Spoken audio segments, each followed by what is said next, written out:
25 para las 10 de la mañana, pan casero nacional.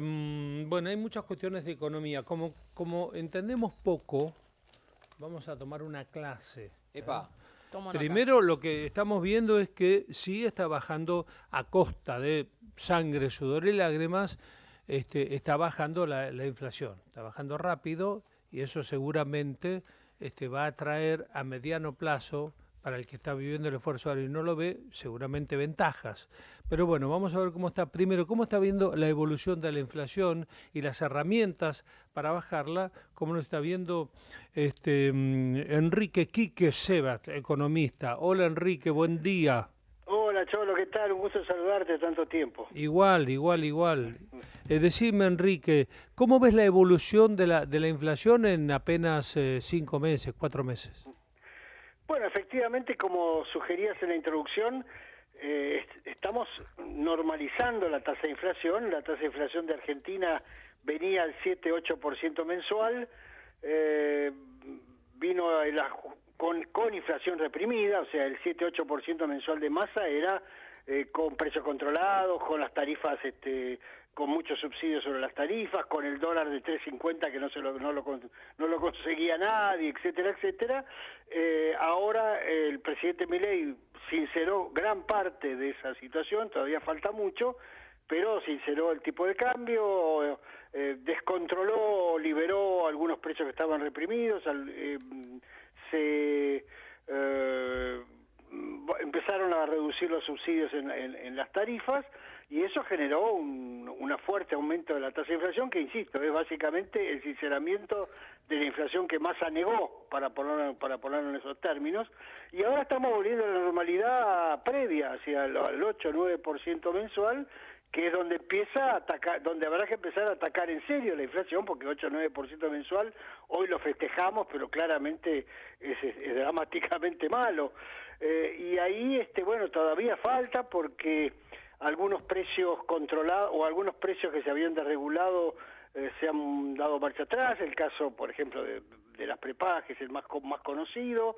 El impuesto a los combustibles, que debió haberse actualizado este mes, se postergaron aumentos de gas y de electricidad este mes. Sí. En fin, todavía hay un camino largo por recorrer, ¿no? Pero estamos, por supuesto, como vos sugerías, en base a una fuerte contracción de la actividad, normalizando precios relativos sin que la tasa de inflación haya explotado como hubiera pasado si esto no pasaba, ¿no? ¿Cómo le explicás al que está haciendo un gran esfuerzo, decir, no, pero los beneficios que van a llegar cuando tengamos un dígito anual van a ser, por ejemplo? Bueno, primero hay que ver a la inflación como un impuesto. La inflación es un impuesto que pagan básicamente la gente de ingresos fijos y que tiene menos capacidad de cubrirse contra la inflación, ¿no es cierto? La gente, un poco más, entre comillas, con otro tipo de ingresos o con otro margen de maniobra, bueno, en el caso argentino compra dólares o ahorra en bienes o en otro Claro. tipo de cosas. Para alguien que recibe un ingreso fijo, inclusive el sector de menos recursos, bueno, le cobran un impuesto que le sacan, es como si le sacara la plata del bolsillo todos los días. Sí, un pedazo del sueldo anual, Claro, mensual, exactamente. perdón, sí. Entonces, Argentina está ahora reemplazando el impuesto inflacionario por impuestos más genuinos, digamos, malos, pero más genuinos que el inflacionario. Y eso tiene efectos positivos y negativos, porque la gente que se cubría de la inflación ahora dice, sí, bueno, pero ahora yo tengo que pagar más cara las tarifas, más caros los productos, etcétera, y a mí la inflación me afectaba menos porque yo tenía el sueldo indexado, porque estaba, no sé, en algún gremio favorecido o era un profesional o lo que fuera. Y la gente más pobre dice, bueno, si se estabilizan los precios de los alimentos o inclusive algunos bajan y la inflación baja, sus pocos pesos le rinden más.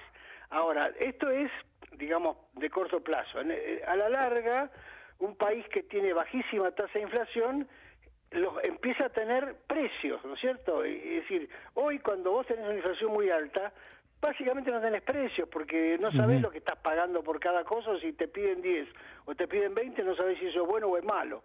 Con inflación muy bajita empiezan a aparecer los precios, empiezan a aparecer señales de estabilidad que hacen que el señor que quiere invertir para no sé, para poner para agregar una máquina en un taller, puede calcular más o menos bien lo que le cuesta la máquina, lo que le cuesta el crédito y lo que le va a rendir cuando venda. El señor que es un asalariado y que tiene un poquito de ahorro puede saber si con ese ahorro puede acceder, no sé, a una motocicleta o a un auto o a un televisor o a una casa. Y lo mismo pasa en todos lados, o sea, la inflación baja o la estabilidad de los precios es una primera condición para que una economía funcione, ¿no es cierto? Funcione como ahorro, funcione como crédito, funcione como inversión, funcione con salarios dignos. Ahora, es una condición inicial, después hay que aumentar todo lo demás. Sí, uno ve, bueno, digo allá a la distancia, gente en países muy estables, desarrollados, con tasas bajísimas, que te compras, que continuamente toda tu vida estás pagando una cuota con la cual vas cambiando la casa, vas cambiando el auto. O sea, es parte de la evolución pagar esa cuota hipotecaria o del auto. Sí, y no tenés que ir tan lejos, es decir, podés ir a Uruguay o a Brasil o a Chile, no hace falta ir a Suecia, digamos, ¿no? Ahora, sí, y además hay un cambio mucho más importante, o no sé si más importante, un cambio de fondo, inclusive generacional, que es menos atadura a la propiedad, ¿no es cierto? O sea, es más al uso de las cosas que a la propiedad. De hecho, todo el proceso de alquiler de autos o de alquiler de servicios, etcétera, así ya hay mucha gente, sobre todo la gente más joven, que no le importa mucho tener algo, si no le importa poder usarlo. Entonces, bueno, si vos lo pagás en 40 cuotas o tenés toda la vida para pagar la cuota, no te importa tanto el hecho de poder tenerlo, ¿no es cierto? Y Argentina, lamentablemente, se ha dicho muchas veces, pero Argentina es un país que paga las casas al contado y el supermercado en cuotas, digamos, ¿no? Es decir, estamos al revés del mundo, justamente porque la inflación ha distorsionado todo esto. ¿Cuál sería la ventaja de salir del cepo? Bueno, el cepo es una restricción que hace que vos no puedas libremente sacar dólares de la Argentina y por lo tanto limita la posibilidad de entrar dólares a la Argentina, porque, a ver, alguien que invierte en la Argentina, un extranjero que invierte en la Argentina, o un propio argentino, digamos, pero ponele una empresa petrolera, para hacer un ejemplo, invierte en la Argentina, saca petróleo, gana plata, paga los impuestos, le paga a sus obreros, le paga a los proveedores, paga todo y le queda una ganancia.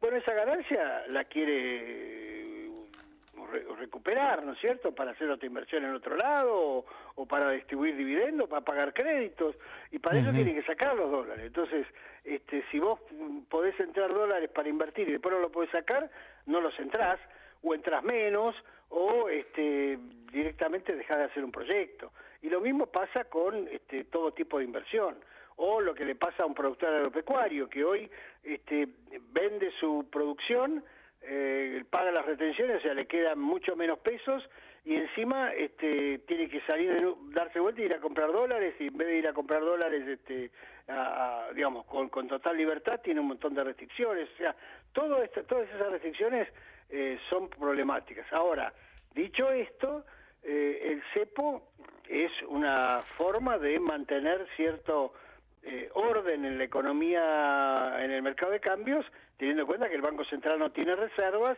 y que todavía, como hablábamos antes, la economía no está normalizada. Entonces, sacar el cepo es, digamos, la frutilla del postre de un sistema que se va ordenando.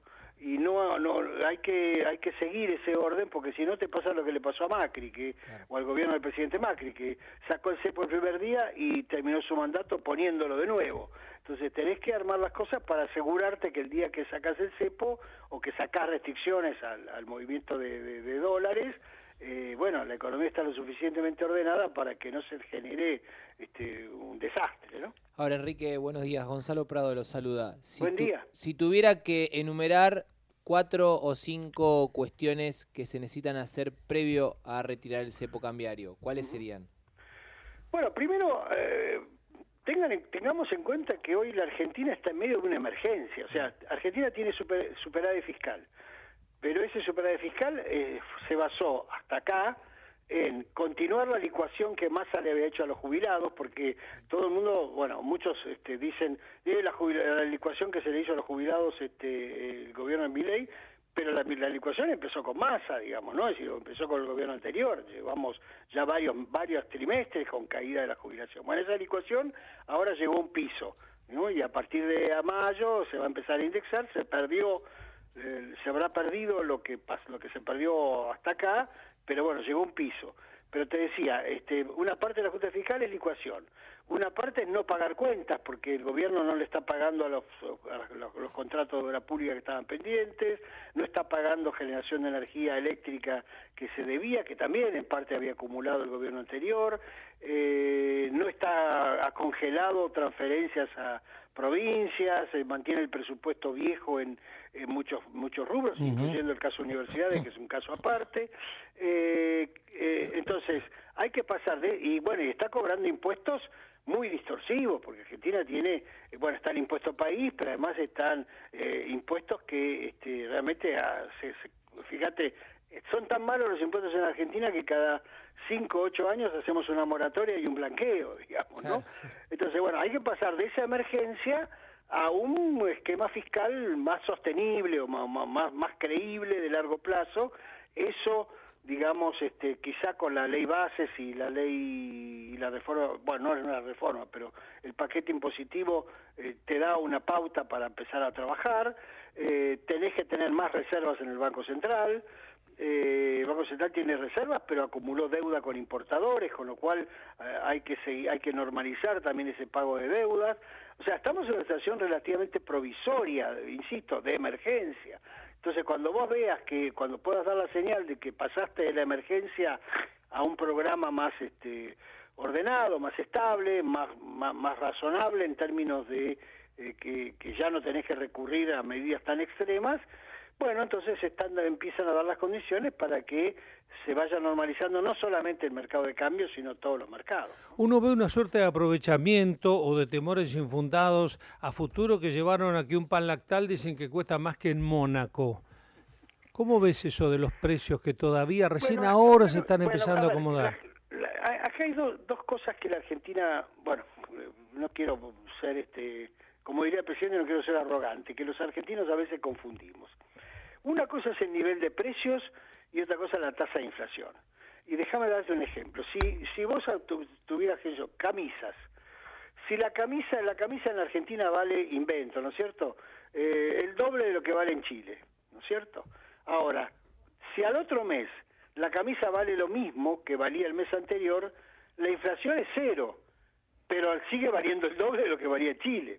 Entonces, cuando vos haces una comparación internacional, tenés que mirar no solamente el problema del tipo de cambio, sino que a lo mejor, en Mónaco no hay impuestos, y acá sí.